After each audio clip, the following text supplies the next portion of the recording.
So good morning. So I want us to proceed and look at, I think we were now looking at evidence, evidence of organic evolution. Evidence of organic evolution. Now, because we had already stated, that when we are looking at evolution, we are looking at evolution that is chemical evolution. We are looking at how these organisms, because tuko tumesha agree kwamba these organisms must have started from simple features, and therefore from simple features they'll be able to grow up. Now the evidences we are going to look at, because we are looking at chemical, and we said chemical involves the use of evidence, because I had said in spatial creation, the first evidence, the first theory in spatial creation, there was no evidence, because the theory was based only on faith, isn't it? And therefore they were saying that it is undisputed. You cannot dispute that. And therefore when it comes to chemical involves a lot of evidence. And therefore we say, even in chemical, we have already said that chemical tries to explain that these simple features, these organisms that we have on Earth, must have come from some simple features that grew to these complex features. And I was trying to explain in the other lesson. So the first evidence, there are so many evidences, but one of the evidence we're going to look at is what we call the fossil records. Now in fossil records, we are looking at the remains. We call them the fossils. So the fossils are remains of organisms that lived in ancient times. These are remains of organisms, organisms that lived in ancient times. So we are saying those organisms that lived long time ago, before the current organism. So we are looking at their remains. What has remained will be able to guide us, and therefore to be able to tell if this organism actually existed. And if it existed, then what are some of the features that makes us to believe that it actually does what? Existed. Now, the study of fossils, the study of these fossils,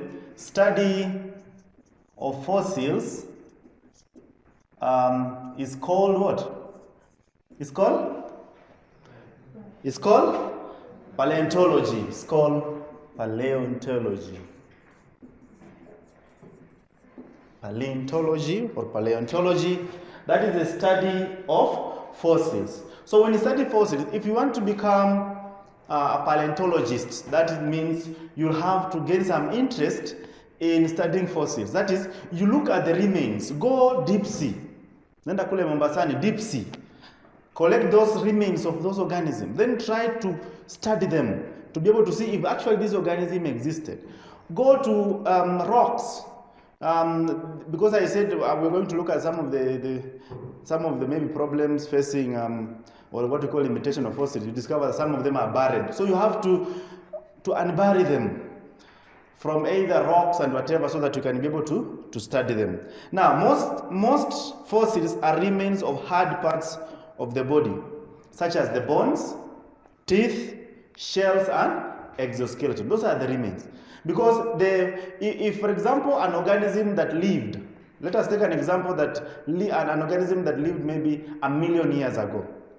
If you find the remains of that organism, you may not be able to find the remains in terms of flesh, but you may find the remains in terms of the hard parts of the body, that is the bones, because decomposition of bones takes a longer time, isn't it?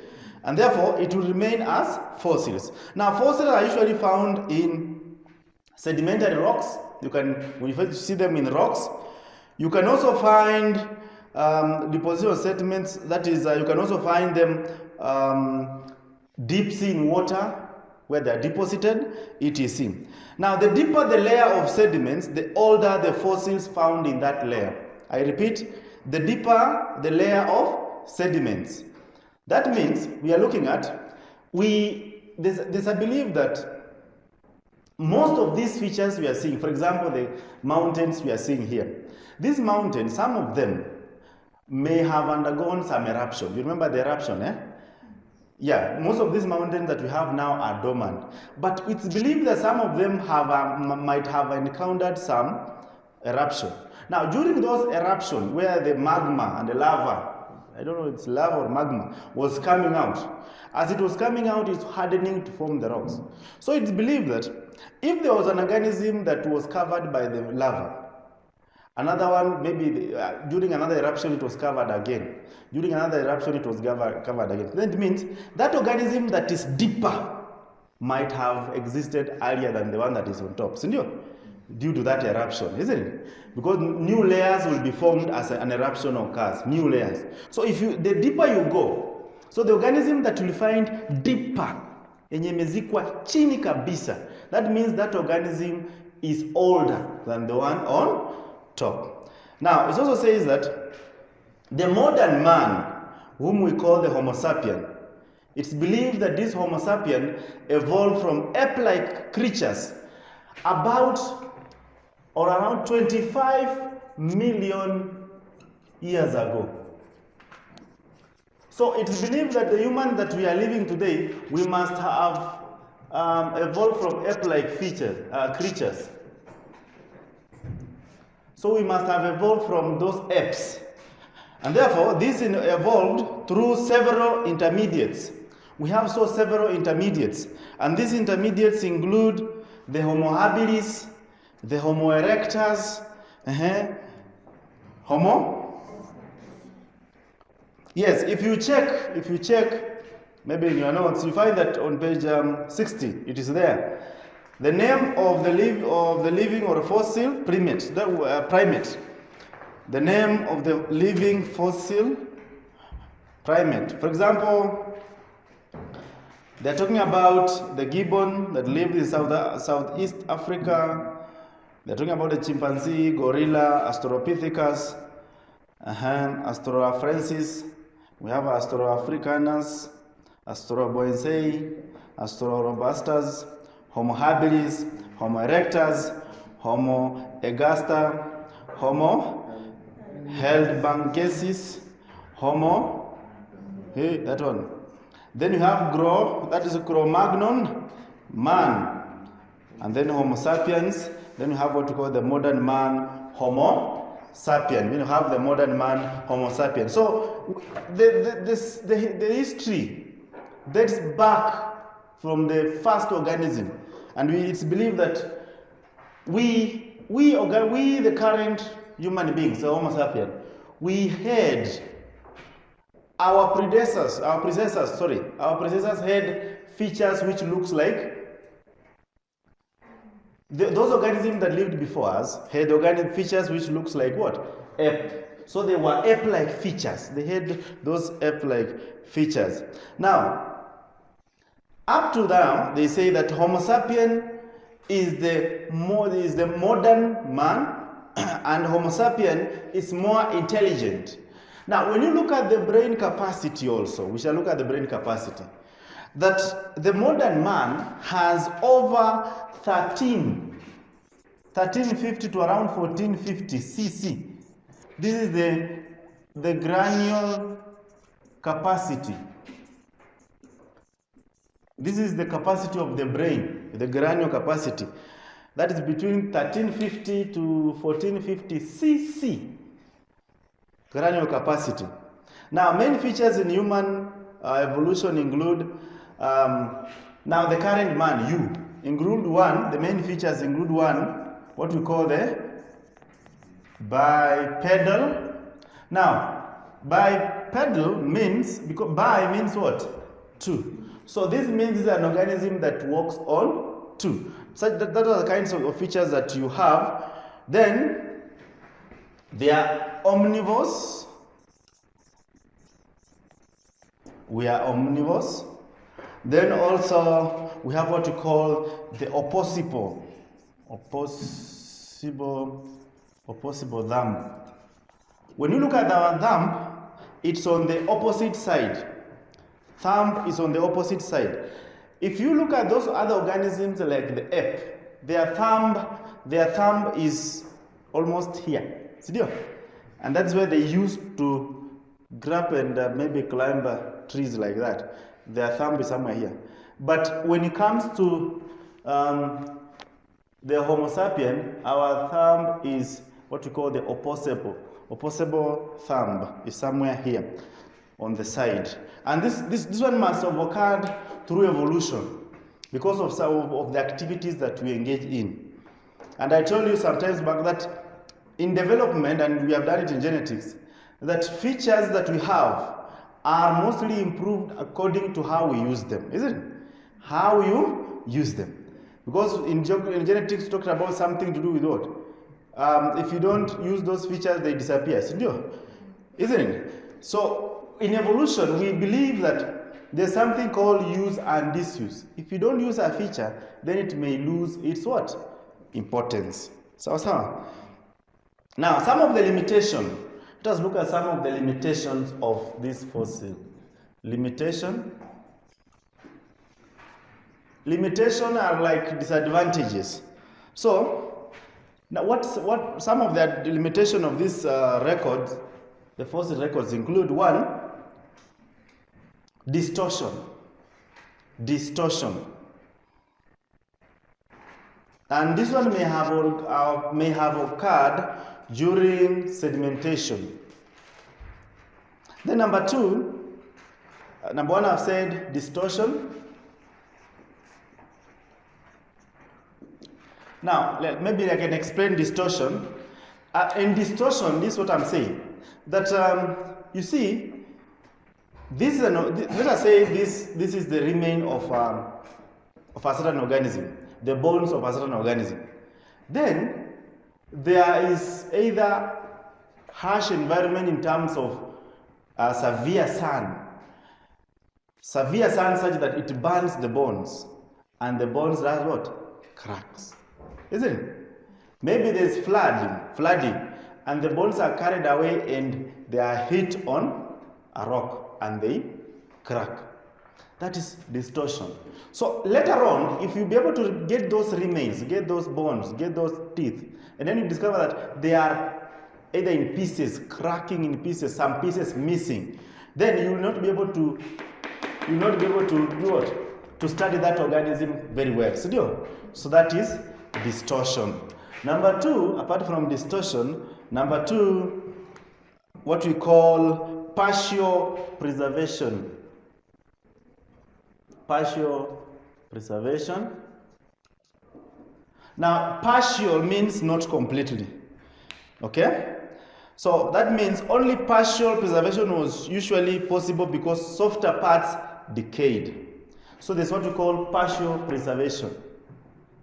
It is not completely preserving, it is partial preservation. Because these are living organisms, this is a human being who has died. This is a cow, this is a dog which has died. But you discover that during the process, as it stays outside there, it starts undergoing what we call decomposition. So the fleshy part, the flesh inatoka yote, inakuachia only the bones. So hizo bones ndio zitakuwa preserved instead of the whole organism. So there is what we call partial preservation. It does not preserve the whole organism, but it only preserves part of the organism. So you may get, yes, the part of an organism, but you may fail to identify what organism it was. Because it does not preserve everything of that organism. That is fossil records. It only keeps the hard parts. It only preserves the hard parts. That is the teeth, the exoskeleton, the bones and etc. Then number three, apart from this, number three is subsequent geological activities. Subsequent geological activities. Now, these geological activities include earthquakes, erosion, faulting, uplifting.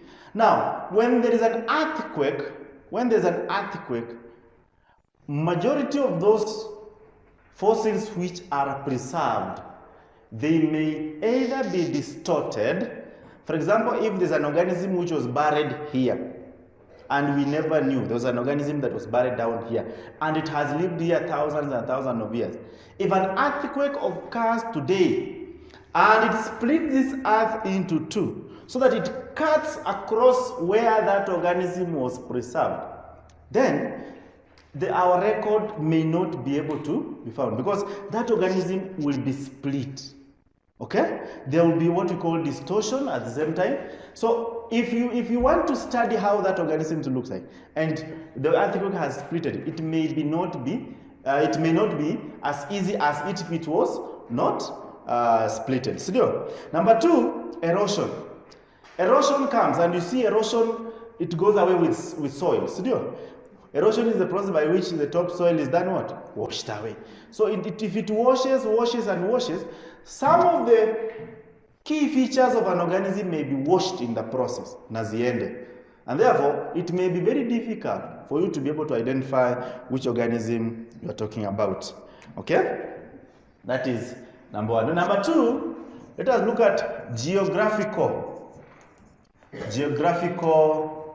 distribution. Now, this is another evidence called geographical distribution. Now, in geographical distribution, we are looking at organisms in terms of where they are found. For example, we are comparing organisms in Africa and comparing them with other continents. Like now, they're saying, until about 250 million years ago, all the land masses on Earth formed a single land mass known as the Pangaea. It was called the Pangaea. So, around 250 million, it was called the Pangaea, like that. It was one. The Earth was just one. And therefore, what has happened is, as time has gone, this continent underwent what we call continental drift. There was a continental drift that occurred. I think those students, geography students, can understand more, isn't it? That after the continental drift, the Earth, which was together, split. And therefore, that's why we have Africa, we have Asia, we have South America and North America. It is, isn't it? All those continents you see, they are once together. And that's why if you look closely at some of the continents, you discover that Nikama, they can be, if you try to bring those continents together, it's like they fuse. That means they were together. And therefore, through the continental drift, they splitted like that. And therefore, this also means that organisms in certain regions became geographically isolated and did not have a chance to interbreed with other organisms in other regions. And I was giving you an example here, and I say, if today a continental drift occurs here and it splits us into two like this, so that these students will go this side and this one will go, then in between us we are covered with water. So we become an island, they become an island. The organisms living, or this organism that will be on this side, will not have a chance to interbreed with those one on the other side. So organisms on this side will interbreed by themselves.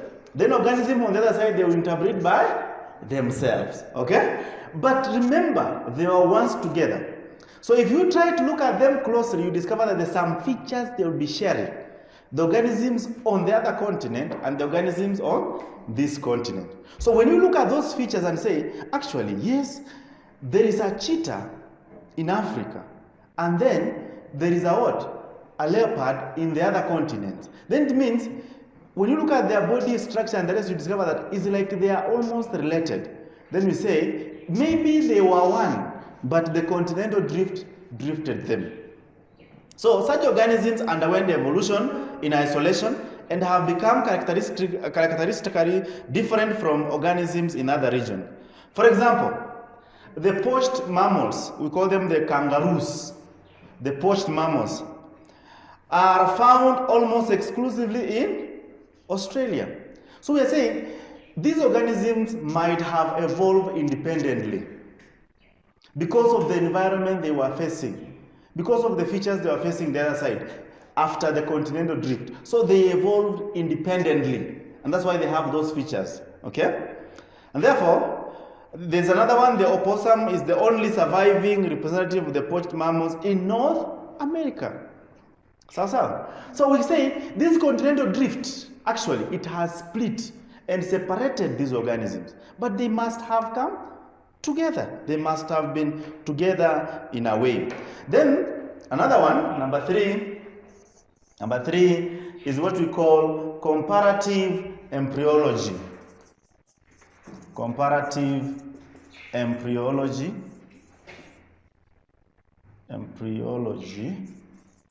Now, in comparative embryology, we are looking at embryos of different organisms. Embryos of different organisms. Such that embryos, we are looking at embryos at an early age. And when you look at embryos of a fish, look at the embryos of a chick, look at the embryo of a tortoise, and look at the embryo of a human being, you discover that they have some common features. It's like they are alike. Now, they say that if you look at the embryology, is a study of, actually the embryology is a study of formation and development of the embryo. Now, the embryos of different vertebrate groups have been found to have similar morphological features. That is during the early stages of development. These similarities suggest a common ancestry. Therefore, the closer the resemblance between the embryos in early stages, the closer the phylogenetic relationship of the organism. So if you look at the embryos and you discover that they are quite close, then it means that this must have what we call a common ancestry. They must be having a common ancestry. Now, during the early stages of development, the embryos will look alike. For example, the fish, amphibian, bird, and mammalian embryos have similar features, indicating that they arose from a common ancestor. Now, these similarities include segmented muscles, or what we call the myotomes, and single circulation. So we look at them and we discover that the myotomes are the same. Myotomes, when you look, like for example, a fish has whatever you eat on a fish on the outside that covers the body, they're called the myotomes. Myotomes, those are muscle blocks. This is an example of that one. Now, there's another one known as comparative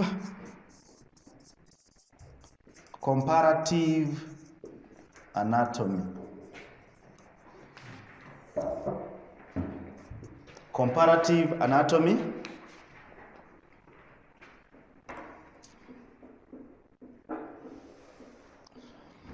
Anatomy is the structure, okay? The structure of an organism is called the anatomy. The way you look, that's your anatomy. And therefore, when we compare your structure and compare the structure with another organism, we have done what we call comparative anatomy. And therefore, comparative anatomy is the study of organisms in different species with the aim of establishing whether the organisms are related. Now, organisms which have the same basic features are thought to have arisen from a common ancestor. They thought to have arisen from a common ancestor. For example, the vertebrate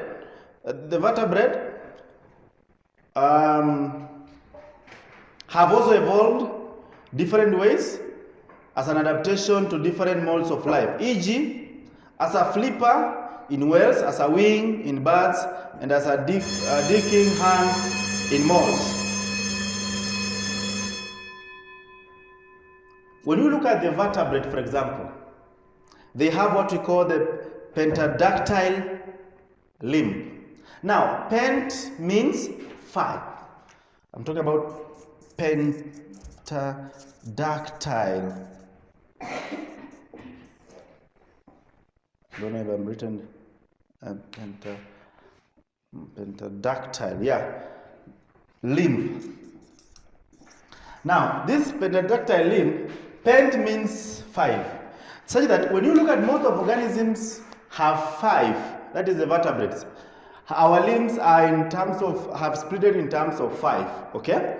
Now, these 5 features that we have in our hands, depending on the environment an organism lives in, some have splitted and therefore have adapted to what we call like flippers in whales. When you look at a whale, you find that their forearm, their forelegs looks like a flipper, like that one. So it has also 5 features. It has 5 features. It looks like your hand. It's also pentadactyl. It has 5, but it has been adapted to do what? To flip.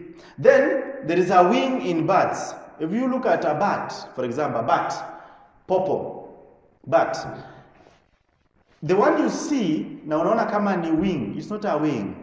It's actually one of the forelimb. Ni mguu wa mbele. But that mguu wa mbele has undergone an adaptation, and it has changed. And now it looks like what? Like a wing. But when you look at the feature of that organism, if you look at the feature of that bat, when you look at the forelimb of that bat, you discover that it's also 5 in it has the 5 fingers.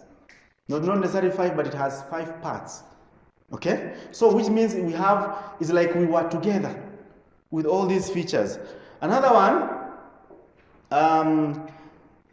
let us look at the swimming animals, and swimming vertebrates, like the what? The common what? Bata, si ndio? Ukiangalia mguu wa bata umekaa kana kwamba like that, si ndio? It's adapted for swimming. So the adaptation has changed. But when you look at deeply, when you look at those the forelimb, if you look at it deeply, you discover that it has 4 parts. It has 5 parts. So those 5 parts explain that actually we were just together. All of us, we were together. And if you go to the textbook, they are trying to explain that these features, when one basic structure form is modified to give rise to different forms, this one we call it the divergent evolution. Divergent evolution, where one feature is modified to give rise to different forms. Okay? To different forms. It's called divergent evolution. Now, these divergent forms originating from a single ancestral form may each become adapted to different ecological niche in a given habitat. This evolution phenomenon is called adaptive radiation. An example of adaptive radiation can be observed in homologous structures. Now, homologous structures are those that have a common, from the word homologous, they have a common embryonic origin but may be modified to perform different functions. They are called homologous structures. Now, and a good example is now what we're talking about here. This one is a good example of a homologous structure. This one has been modified to perform different functions. It has been modified to perform different functions. It can be used as a limb for holding in human beings. It can be used as a flipper in whales.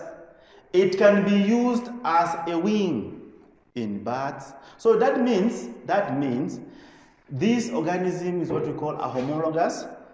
It has undergone what we call it's a homologous structure. That is, have a common embryonic origin but may be modified to perform different functions. And when you go to the next page, on page 64, there is a diagram there trying to explain the same. There's a bat, and you can see that bat. The bat has 1, 2, 3, 4, 5 for flying, human for grasping, We have also 1, 2, 3, 4, 5, those fingers. When you go to well for swimming, it has also 1, 2, 3, 4, 5. The lizard for walking, it has also 1, 2, 3, 4, 5. When we go to the birds,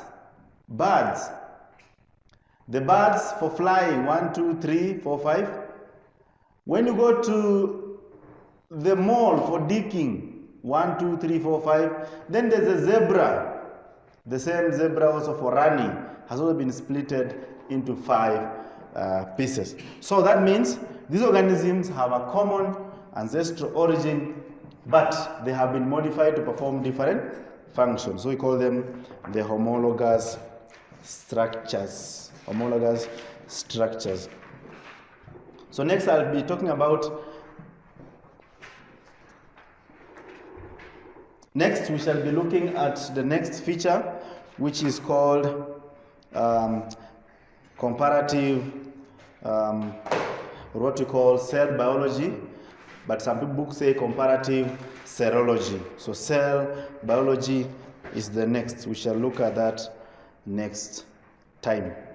Sawa sawa.